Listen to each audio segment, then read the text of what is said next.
Hello, everyone. This is Thinking to Think, the critical thinking podcast where we analyze topics such as civics, history, culture, philosophy, politics, and current events through a critical thinker's lens. I am your host, the social studies educator, Michael Antonio Aponte, also known as Mr. A. Every Sunday, we will have a new episode within these topics, as well as occasional special guests and recorded lectures with my students. So please subscribe, share, listen, and let's build a critical thinking society together. I had a conversation with a student of mine, and he's a bit silly, and he was telling me how he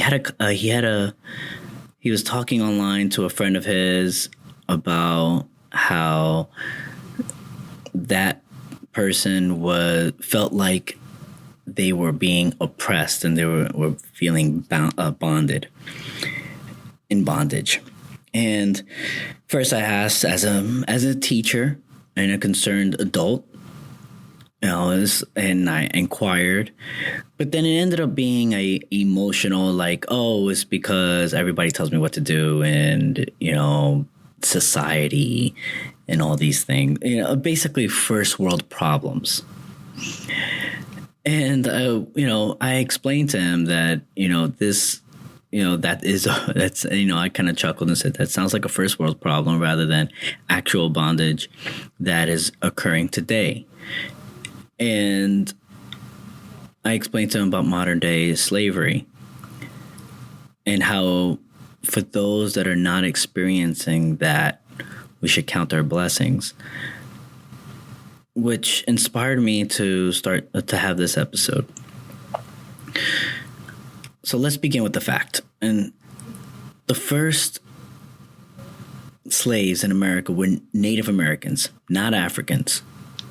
Colonists learned very fast that Native Americans, for the most part, were not only difficult to enslave, they knew the land and other tribes, but also because of the immune system. They didn't have antibodies for the European diseases that they carried.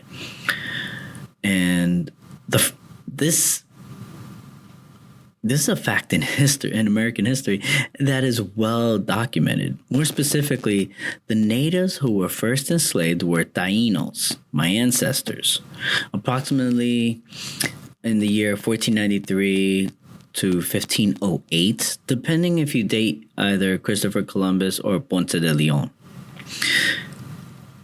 And while transitioning away from enslaving indigenous people, it was Spain and Portugal who began importing African slaves and using indentured servants as the new way of life. Many Europeans traded their lives away for different reasons also. This is called indentured servitude, where you exchange your personal life due to debt or the possibility of a new opportunity. However, the life expectancy and lifestyle was so horrific in the Americas, they died before their indentured servitude was completed. Then came the Columbian Exchange, which later became the Atlantic Triangular Exchange. And this is where the 1619 Project begins its history. The complications of slavery as a whole can date back as far as history was recorded.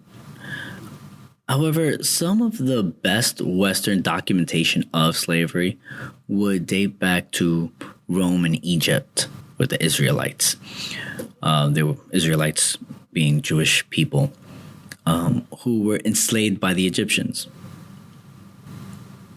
And after the fall of the powerful Roman Empire, and an empire that had slaves, the power of vacuum began in nations of Africa and in Europe, but I want to focus on Africa for the history of slavery because it connects with American history with slavery. Slavery was not only accepted, for the most part, it was how the world worked at the time. 1/3 of the population in the nations in Africa, a region historically named Senegambia, were enslaved. Moreover, Muslim nations during their jihad. And the jihad happened prior to the Vatican's crusades, enslaved many Christians who were white or olive skin. And slaves were traded for weapons to continue the war on their rival nations within Africa. Now, I'll go a bit deeper on this in a moment, on this history, but these facts alone put the 1619 Project truth, quote unquote, into question. However, awarding a Pulitzer gives credibility to an essay that had no factual evidence but mere interpretations of history through a very, very narrow lens. And here are some facts. African slaves were first enslaved by other Africans, and if they were not sold for international trade, they were used for cattle or agricultural, military service, or local trading. And these were capable men, women, and children that in many instances were in the wrong place at the wrong time, and a bigger force suppressed and enslaved them. They were not fools either. Okay? These were not uneducated people. The first immunization in the colonies of America was in Boston. A slave, which unfortunately the history documents his slave name as Onesimus, in Boston, who was owned by a Puritan minister named Cotton Mather, administered immunization for smallpox and later taught others to administer the vaccination for it.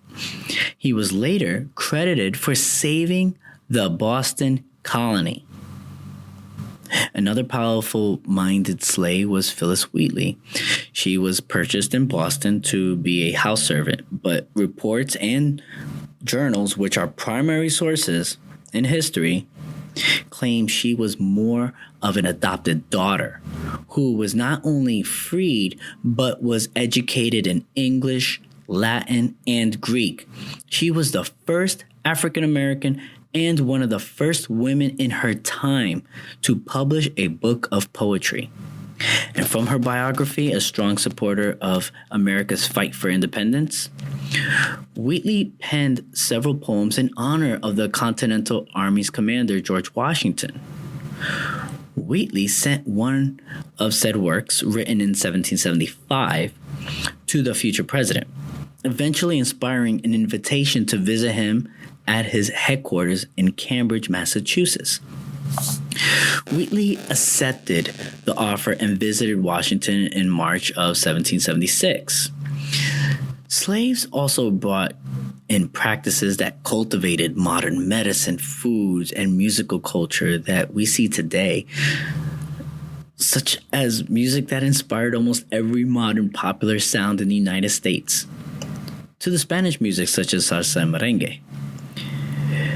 Furthermore, slaves brought a whole new meaning of bravery into the New World. Take, for example, James Armistead. Armistead, born into slavery and eventually rose to not only stand by George Washington and Marquis de Lafayette, but was the first double spy in America who was credited to be the key person for the victory of the colonial army. He received a full pension and became a free man. There are many other great leaders who rose up from slavery, but you can listen to my previous episode on history and get more details on that, because there are a lot more people to be discussed, and why in most educational societies, in America at least, you don't hear about it. I highly recommend to listen. Nevertheless, some claim that slaves that stayed in Africa were treated better, and if they knew the harsh world they would be going into, that they would refuse to sell to the merchants. Well, if that was the case, then modern day slavery, such as children, sex trade, and labor, would not be occurring today. And let's not forget, if you're selling a human being, you are not looking at them as human beings, but as product. So let's cut the humanistic stuff out. You're not selling what you're trying. I'm not buying what you're trying to sell, I think is the term. And let's keep it real. Now, as promised, I want to elaborate on the history of slavery before I go deeper into modern day slavery, which is I have a personal vendetta about. The history of slavery spans since the time of Babylon in the 18th century BC and Mesopotamia in 10,000 BC. Since then, it has expanded throughout the cultures, religions, nationalities. Moreover, the social, economical, and legal statuses of slaves were different based on the culture and the era when it took place. So slaves were enslaved for different reasons. And we cannot forget it was the Israeli slaves that built the Egyptian pyramids that everybody loves to see.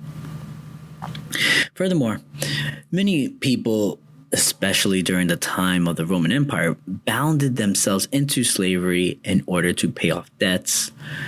Some slaves became gladiators, and they were volunteer slaves that bounded themselves for an opportunity of glory. However, it became less common as time passed throughout the early Middle Ages after the fall of Rome, with the exception of some cultures, and which I'll get into in a second. And let's look at the Ottoman Empire and the Ottoman Wars, the Byzantine Ottoman Wars between 1265 and 1479, and the Ottoman Wars in Europe between the 14th and the 20th century, which resulted in the enslavement of Christians. And many African Arab kingdoms controlled areas from Western and Central Asia to Northern and Eastern Africa, Europe, and India from the 7th to the 20th century. And this was around the time the Atlantic slave trade occurred. This created a new type of slavery. This new form originally was not about race, but rather cattle slavery. This put people in category of goods rather than being human. People in bondage and their children will remain in bondage. So if you were born a slave, you are a slave. This was originally invented in the mid-1400s when the Portuguese and the Western African kingdoms began trading slaves. They gave them inventions and weapons in exchange for slaves. And kingdoms included Dahomey and Ashanti became powerful due to the slave trade. Okay, and these are tribes that are, that people still talk about. They were part of the slave trade. And it was so successful that they began capturing people more inland, which we can talk about the harsh conditions of marching them back to the coast for the trade, if you want, on another episode, if requested enough. But I'm digressing. Obviously, in the United States, many Christians began to justify slavery, especially based on race and moral values rather than just cattle, which made the situation worse. And you had one group of Christians justifying slavery, while another group of Christians that are abolitionists. And this was before the Revolutionary War.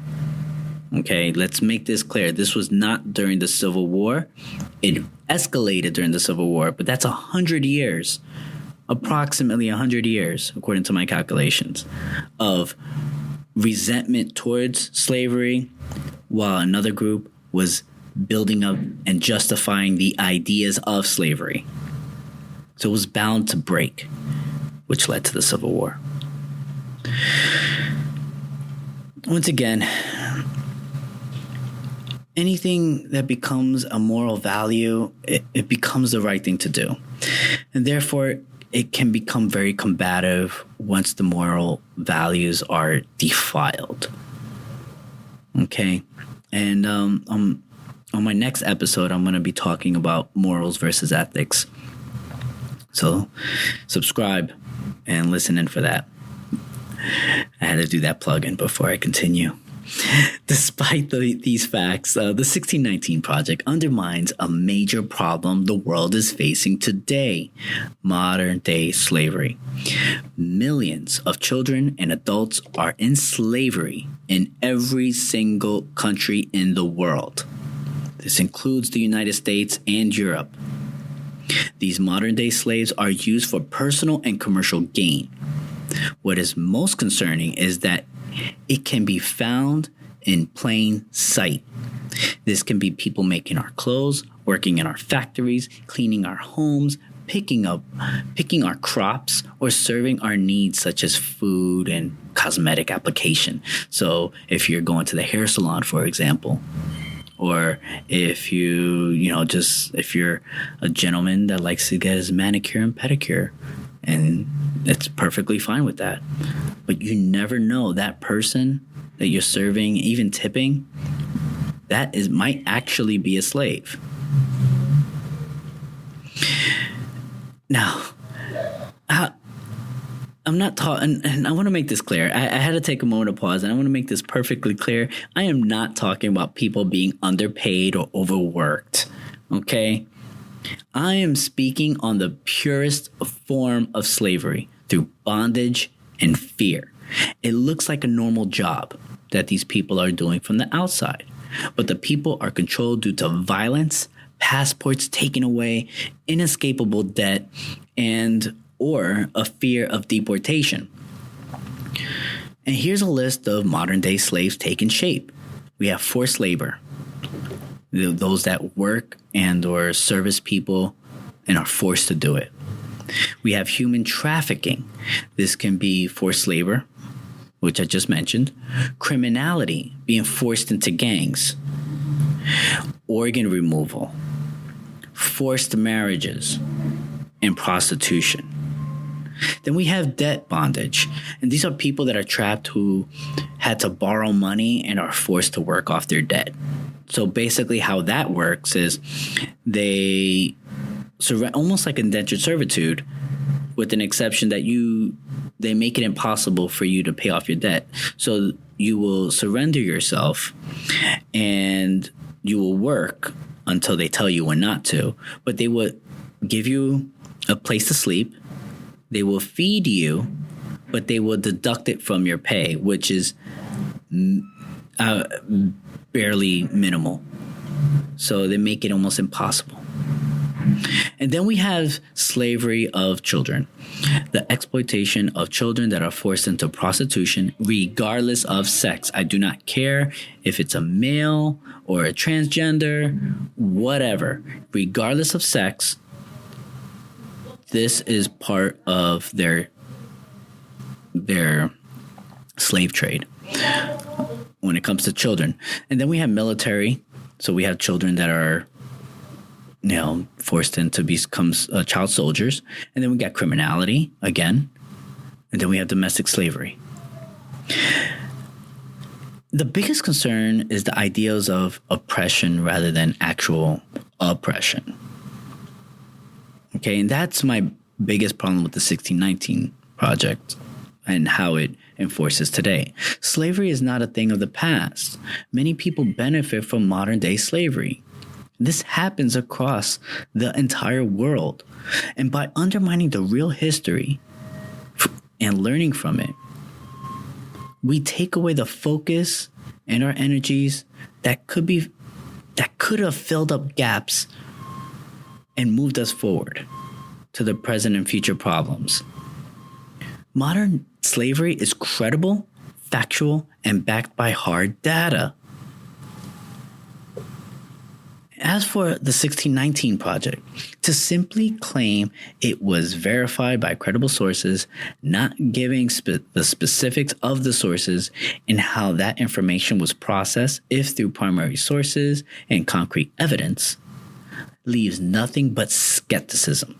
In other words, you can say I fact-checked for the sake of fact-checking without providing the actual evidence is dangerous, because many people will blindly believe this newly formed truth over facts because it sounds and feels better to your audience or point of view.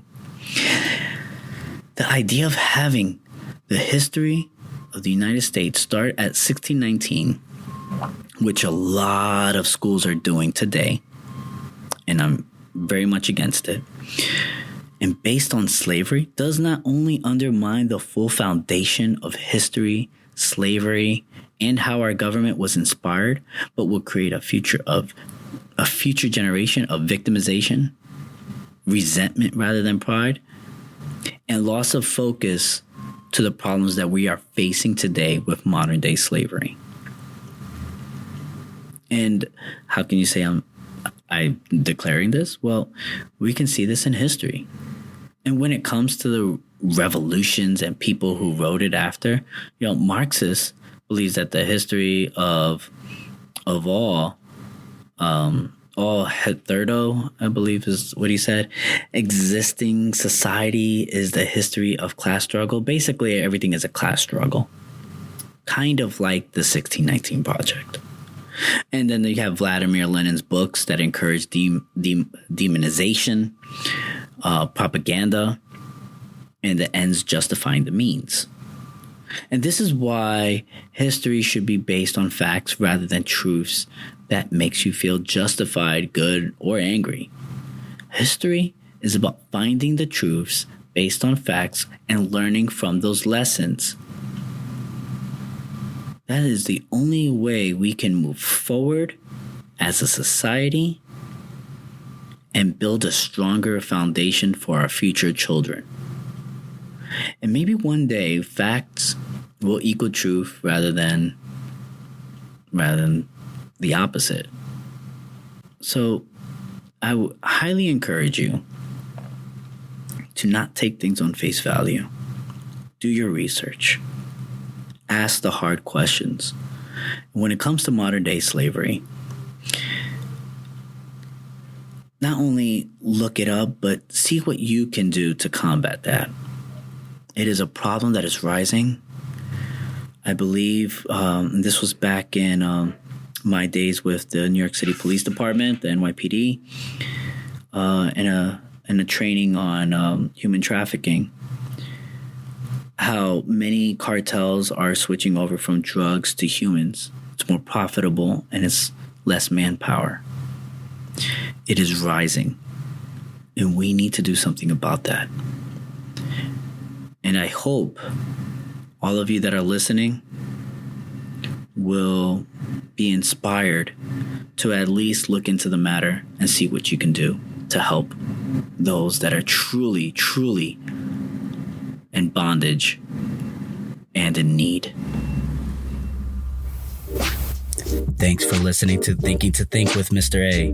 If you like our show and want to know more, check out my website in the description, or please leave us a review on iTunes, Spotify, whichever platform you heard this episode.